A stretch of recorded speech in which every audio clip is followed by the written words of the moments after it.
खबर लखनऊ से है। भारतीय जनता पार्टी के 8 साल के कार्यकाल की उपलब्धियां के उपलक्ष्य में कार्यक्रम। भारतीय जनता पार्टी की सरकार पिछले 8 वर्षों के कार्यकाल में प्रदेश को भाई भतीजावाद, भ्रष्टाचार, गुंडाराज, तुष्टीकरण, राजनीति के अपराधीकरण व प्रशासन के राजनीतिकरण से पूरी तरह मुक्त करने का काम किया है। यह बात आज शाम लखनऊ पूर्व विधानसभा में भाजपा के 8 साल पूरे होने पर आयोजित कार्यक्रम में विधायक श्रीवास्तव ने कही। वे कार्यक्रम के मुख्य अतिथि थे। इंदिरा नगर स्थित कन्वेंशन सेंटर में आयोजित कार्यक्रम में विधायक श्रीवास्तव ने कहा कि पिछली सरकारों में जहां प्रदेश में केवल गरीबी हटाओ के नारे सुनने को मिलते थे, वहीं आज सरकार की जन कल्याणकारी अंत्योदय आधारित नीतियों के कारण अब तक 6 करोड़ लोग गरीबी रेखा से बाहर आ चुके हैं, जिन्हें सरकार द्वारा मान सम्मान, स्थायित्व, खुशहाली तथा सभी प्राथमिक सुविधाओं सहित स्वाभिमान पूर्वक जीवन यापन करने हेतु सभी आवश्यक सुविधाएं उपलब्ध कराई गई है। भाजपा सरकार 25 करोड़ लोगों के चेहरे पर मुस्कान और उनके जीवन में खुशहाली लाने के लिए प्रतिबद्ध है।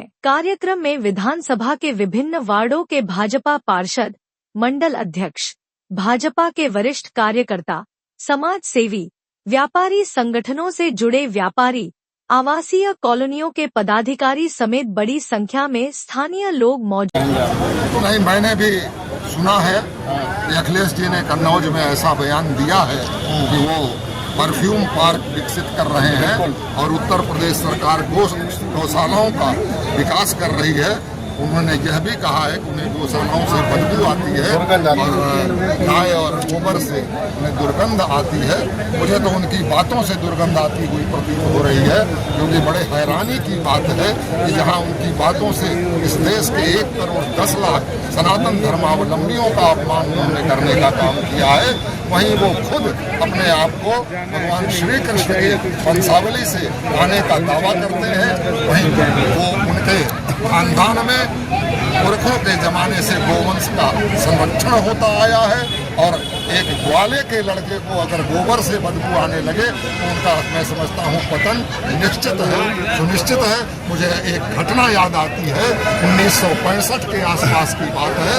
करपात्री जी महाराज ने गो हत्या के विरुद्ध में और गोवंश के संरक्षण के लिए कठोर कानून बनाने के लिए इंदिरा गांधी जी से, तत्कालीन प्रधानमंत्री इंदिरा गांधी जी से आग्रह किया था और इंदिरा गांधी ने कहा था कि चुनाव जीतने के बाद वो इस तरह के कानून बनाएंगे। उन्होंने आश्वासन दिया था।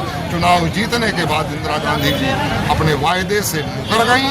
करपात्री जी ने अनेक साधु संतों, महात्माओं और गोप्रेमियों के साथ में दिल्ली की तरफ कूच कर दिया और जब वहां आंदोलन किया तो इंदिरा गांधी की निर्मम सरकार ने उन गो संरक्षकों के, उन गो पालकों, उन साधु संतों के ऊपर गोली चलाने का काम किया। अनेक साधु संतों की उसमें हत्या हुई और वहीं पर करपात्री जी महाराज ने क्रोध में आकर के उनको श्राप दिया। उन्होंने कहा कि मुझे इस बात का अफसोस नहीं है कि अनेक साधु संतों की हत्या हुई, मुझे इस बात का अफसोस है कि गो संरक्षण के अपने वायदे से इंदिरा गांधी मुकर गईं और मुझे लगता है कि उनका श्राप फलित हुआ कालांतर में जाकर के और उसी प्रकार इतिहास एक बार फिर से अपनी पुनरावृत्ति कर रहा है। आज अखिलेश जी के इस बयान से मुझे यही लगता है कि कहीं ऐसा ना हो, भगवान ना, ईश्वर ना करे कि कहीं उनके साथ भी ऐसा ही कुछ ना हो, क्योंकि इस देश में जब जब साधु सन्यासियों का अपमान हुआ है, गौ माता का अपमान हुआ है, तो फिर इतिहास ने अपने को दोहराने का काम किया है।